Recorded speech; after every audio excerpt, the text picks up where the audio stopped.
To find the best route to California, people had first followed the trails used by buffalo, then by Indians, then by fur traders, then by Mormons and the wagon trains, and then by the Pony Express.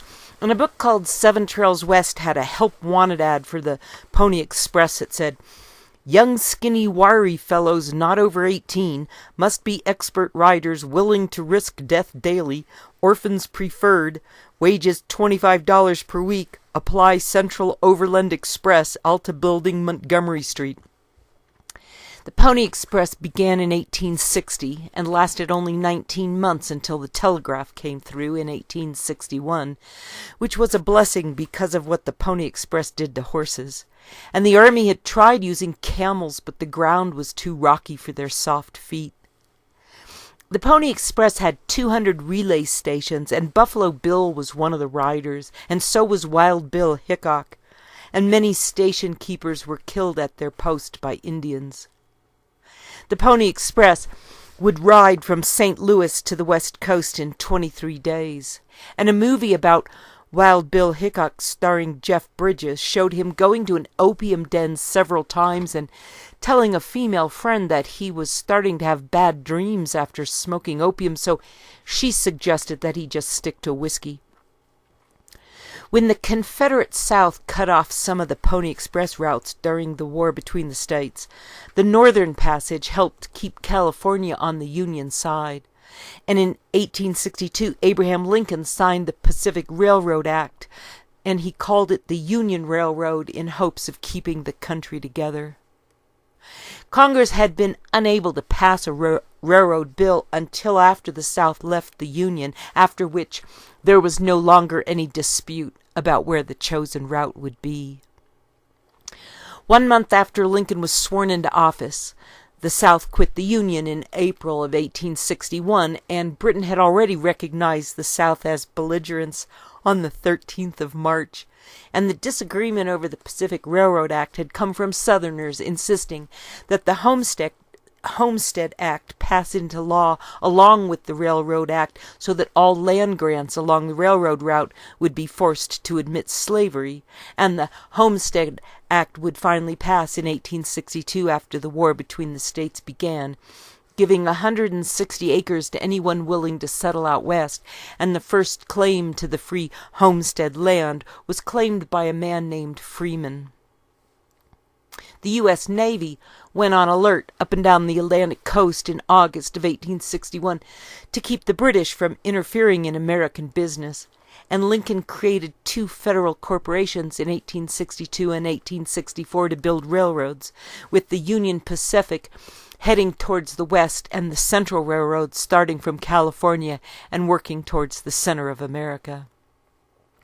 The chosen route was along the Oregon Trail that went through Donner's Pass, and a southern route was added through New Mexico and Arizona that would have a final link-up in Needles, California. And the southern would take longer to build due to stock speculation and lack of air conditioning, which would not make the Sun Belt habitable until the 1920s. The railroads were given 20 square-mile land grants on either side of the tracks, with ownership alternating between the railroad companies and the government, and 20 million acres were given to the railroads, while all sorts of chicanery went on with railroad stock sales, because stock sellers would claim that the railroad was coming through where it often wasn't. As track was laid, frequent oxbows appeared in order to garner more land, and the railroads were not just granted land upon which to build the tracks, but were loaned money to buy rails and equipment and to pay their workers. The railroad headed straight west from St. Louis towards Kansas City, and then continued west towards the Rocky Mountains along the Arkansas River, and the railroad companies wanted to build towns in Kansas so people would use their railroad. Outside the Homestead Act, the cost of a train ticket was taken off the price of any piece of land in Kansas, and the railroad also gave away free building material, and people came by the trainload to Kansas, and droughts and clouds of grasshoppers forced them to leave by the trainload. Russian immigrants arrived to take over where others had failed, since their previous experience in Russia made Kansas seem a lot like heaven, and the Russians brought hard red wheat with them that took well in the Kansas soil. The railroads even chartered ocean liners to bring people over from Europe so they could settle in Kansas, and they came from Sweden and Italy and Germany and Poland and Hungary, and train stations sprung up as soon as the trains started rolling, not just for the passengers, but to accommodate the crews who ran the railroads. The U.S. government relaxed immigration laws in 1864 to admit more foreign workers to build the railroads, and the railroads were given permission to deduct the cost of their transportation to America from their wages. Without the work done by Chinese on the railroads, it would have taken a decade longer, and China was called the Celestial Kingdom, and the Chinese were called Celestials, while the other workers were called terrestrials. The Chinese were paid the same wage as other Americans, but they refused to eat the company food and preferred to eat their own rice and vegetables rather than beans and bacon, and some thought the Chinese were being cheated because the railroad company was supplying the food for free, but the Chinese were suffering less disease because they boiled their water for tea. The steam engine itself needed 1,000 gallons of water to go 15 miles. And work on the railroad was accomplished by running rail cars back and forth with bunk beds, sleeping quarters, and feeding stations, and the Union Pacific paid Buffalo Bill Cody to kill enough buffalo to feed the railroad workers, giving him $500 per month for 12 buffalo per day to feed 1,200 workers. Every man put his heart and soul into building the railroad because it was intended to benefit even the most common Americans, and all would be welcome aboard. After building the railroad through Kansas in the winter, the engineers would rather build a railroad to hell than to Seattle, so the railroad went to Sacramento instead of going up to the Pacific Northwest. A link was made to Chicago that was north of St. Louis, and Milwaukee was north of Chicago, and Seattle was north of Milwaukee, and even north of Fargo, North Dakota, which was just north of Bismarck. And not only did they have to fight the cold in the Northwest, they also had to fight the Indians, who remained more numerous in the Pacific Northwest, and the fiercest of them all were the Blackfoot of Idaho. The Salmon River here, often called the River of No Return, is a physical phenomenon in itself.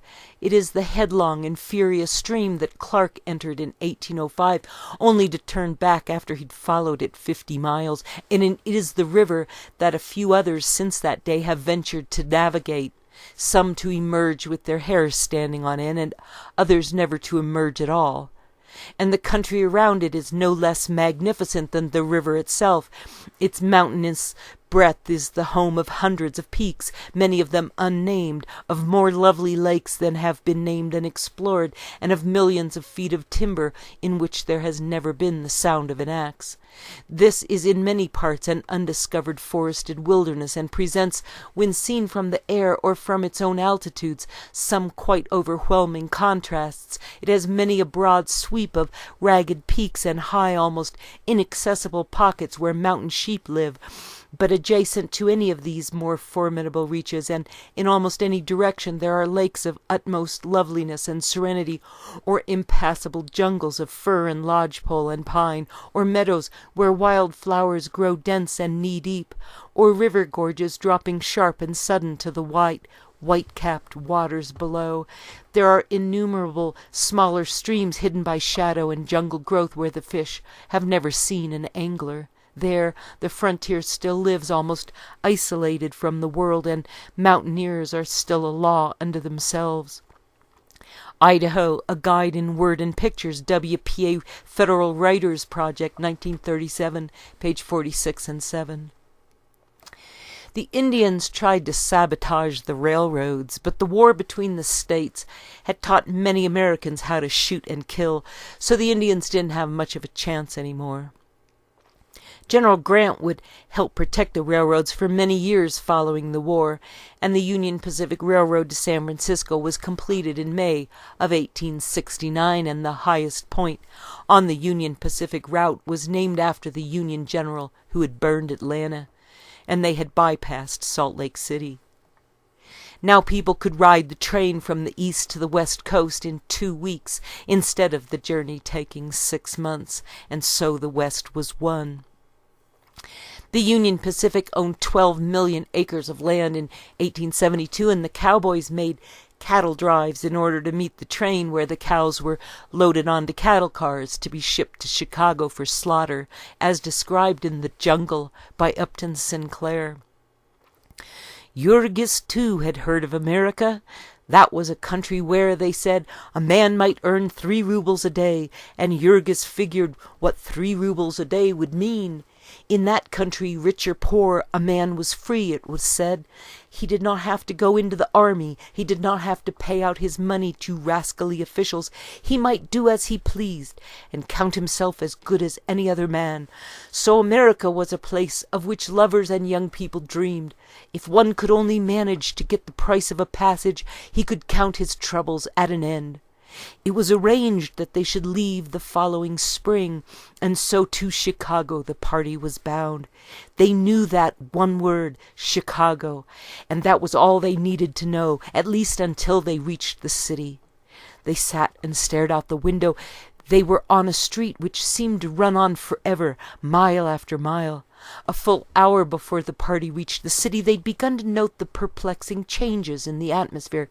It grew darker all the time, and upon the earth the grass seemed to grow less green. Every minute as the train sped on, the colors of things became dingier. It was now no longer something far off and faint that you caught in whiffs. You could literally taste it as well as smell it, and you could take hold of it almost and examine it at your leisure. They were divided in their opinions about it. It was an elemental odor, raw and crude. It was rich, almost rancid, sensual and strong. There were some who drank it in as if it were an intoxicant. There were others who put their handkerchiefs to their faces. The new emigrants were still tasting it, lost in wonder, when suddenly the car came to a halt and the door was flung open and a voice shouted, "Stockyards!" They stood there while the sun went down upon this scene, and the sky in the west turned blood red, and the tops of the houses shone like fire. To the two who stood watching while the darkness swallowed it up, it seemed a dream of wonder, with its tale of human energy, of things being done, of employment and freedom, of life and love and joy. When they came away arm in arm, Jurgis was saying, "Tomorrow I shall go there and get a job."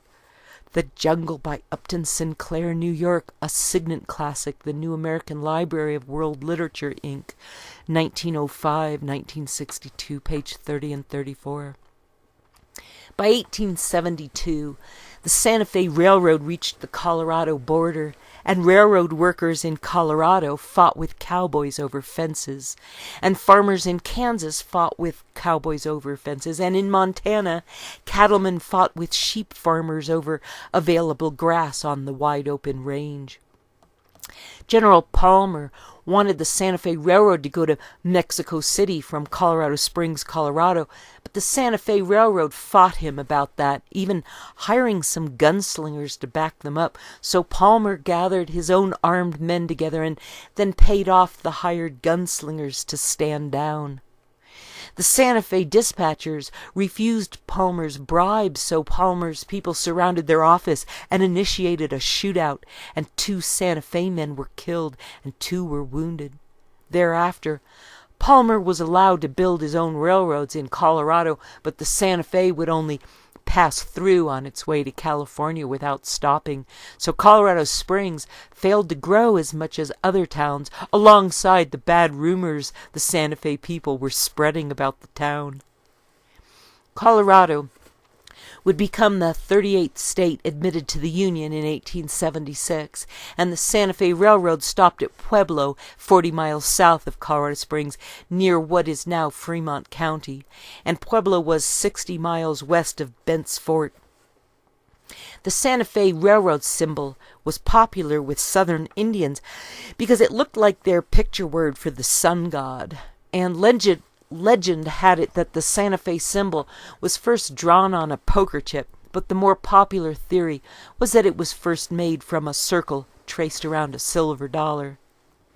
Indians had tried to derail the trains in the West, but somehow the Americans magically knew when the rails had been damaged, and squads of army men and repair crews would appear to repair the tracks and hunt down the miscreants.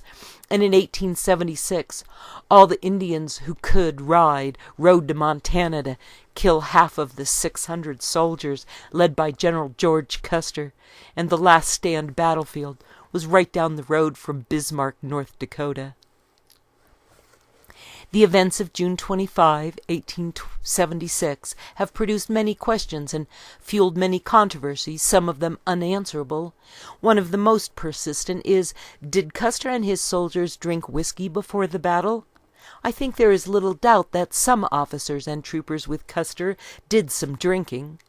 Further testimony is found in a recently published account of the campaign by Private William O. Taylor of A Troop, with Custer on the Little Bighorn. In recalling Reno's charge, Taylor wrote, "The Major and Lieutenant Hodgson were riding side by side a short distance in the rear of my company. As I looked back, Major Reno was just taking a bottle from his lips. He then passed it to Lieutenant Hodgson. It appeared to be a quart flask, and about half or 2/3 full of an amber-colored liquid." Little Bighorn remembered the untold Indian story of Custer's last stand by Herman J. Viola, New York Times Books, Random House, Inc., 1999, page 111 and 12. The late Robert Yellowtail, once a son-in-law of White Man Runs Him, knew the old scout quite well and told me that White Man Runs Him swore up and down that the soldiers had firewater that day, contrary to the writers who claimed that Custer never drank. White Man Runs Him said that when they were coming down Dense Ashwood Creek, now called Reno Creek, they stopped to water their horses. Everyone then got some crackers and cold bacon. While they were resting, a pack train of 6 or 8 mules came along. Each mule carried a keg on each side. These kegs were quickly unplugged, and soldiers lined up with their tin cups to receive their share. The scouts were told to go and get some for themselves. White Man Runs Him said, "I took my canteen and almost filled it up. It tasted terrible. It was the first time I'd ever tasted firewater. They said drink it up, so I finally drank most of it. Before I got to the bottom I was all warm, and my lips and fingertips felt numb. I felt like singing. All the scouts drank. The soldiers were drinking, all of them. Pretty soon they started whooping it up and getting drunk." White Man Runs Him said that the scouts then asked Mitch Boyer, "How come they're drinking, going crazy at a time like this?" "Oh," Boyer laughed, "Custer wants to make them brave." "He sure didn't make them brave," White Man Runs Him said. "It made them crazy." Little Bighorn remembered, page 113. Mr. Viola said that there were written eyewitness accounts that whiskey flasks were found on many of the dead soldiers, including Custer himself. As far as the Crow scouts were concerned, the evidence was overwhelming that the troopers with Custer had whiskey that day. The failure of white interviewers to accept the word of the scouts in this matter made them increasingly reluctant to talk about the battle as they grew older. Several times I saw White Man Runs Him become irritated or disgusted with interviewers when he recounted the drinking incident. On one occasion, when I acted as his interpreter, he told me, "Tell this man I don't like him. He asks leading questions. I am tired. I am insulted. When I tell the truth, he won't listen." Little Bighorn remembered, page 114. About 50 years ago, I also obtained independent verification of whiskey in the army camp from a half-blood Crow Indian named Richard Pickett. His father, Joe Pickett, had been a trader in 1875 at Fort Benton in northern Montana. Joe Pickett was ordered to take several wagon loads of whiskey kegs to the army camp. He loaded 2 8-mule wagons with nothing but whiskey. Pickett reported that from Fort Benton he traveled all the way to the soldiers' base camp at the confluence of the Tongue and Yellowstone rivers. Little Bighorn remembered, page 113. Historically, when Custer had attended West Point in 1857, he had, quote, spent considerable time in extracurricular activities, including, according to historian Robert M. Utley in Cavalier and Buckskin, many an all-night excursion to Benny Haven's, the already legendary off-post drinking establishment. Little Bighorn remembered, page 186. Apparently, Custer's last command had been, "Bring up the whiskey barrels," while the major error had been to substitute an additional 2 barrels on one mule rather than a second Gatling gun. The wagon trains had been such easy prey that many Indians had quit hunting, and when the wagon trains stopped coming because settlers were now moving west by railroad, the Indians went back to hunting buffalo, but by this time the buffalo were gone. Killing buffalo had been encouraged because trains were unable to plow through the thick herds, and buffalo stampedes could turn an entire town to dust, so the buffalo had been shot from train windows for sport and for purpose, and the buffalo died like flies. Even before the buffalo were gone, Indians had been attracted to the American forts, where they had become hopeless drunks and shameless beggars, and the Indians failed to notice how quickly the buffalo were disappearing as they clustered around the forts, begging mostly for alcohol, and Americans thought that many more buffalo existed because the Indians had not yet been complaining. The Santa Fe and the Union Pacific finally met at Needles, California in 1883, and so the railroad won the West, and the cowboy age would come to a screeching halt in 1887, when an enormous blizzard covered the West for 3 days, killing millions of cattle and bankrupting the big cattle companies. There had been 12 million buffalo on the prairie before the railroad came through, and hitting a herd of them could derail a train, so buffalo were considered vermin while the domesticated cattle had been brought in to replace them. But the blizzard of 1887 made people think again about keeping the buffalo around. In 1888, only a few hundred buffalo were left alive, and they would become nearly extinct before Congress stepped in to protect them.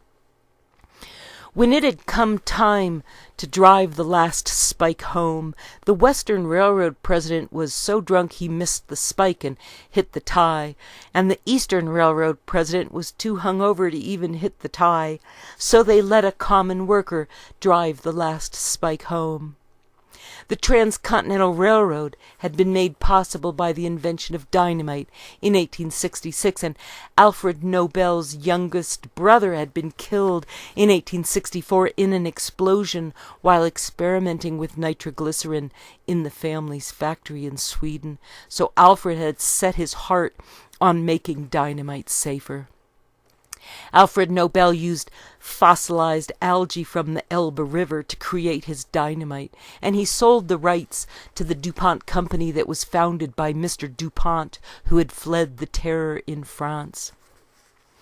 DuPont had come to America and built a factory in Delaware to make gunpowder, and DuPont had supplied half the gunpowder used by the Union Army in the war between the states, and the railroad would use DuPont's dynamite to blast its way across America to bring the East and the West coasts together. The railroad engineers would drill down 12 feet deep into solid granite, stuffing dynamite into the holes to carve their way through mountains all across the West, and the railroad built snowplows that needed 13 engine cars to push the snow off the tracks, and the last 10 miles of railway joining the eastern and western lines of the Union Pacific Railroad was laid by a team of Chinese and Irishmen working together, chosen for that honor because they were the very best Gandhi dancers. In the end, the Union Pacific Railroad had lost as many workers to drunken gunfights as they had lost to industrial accidents.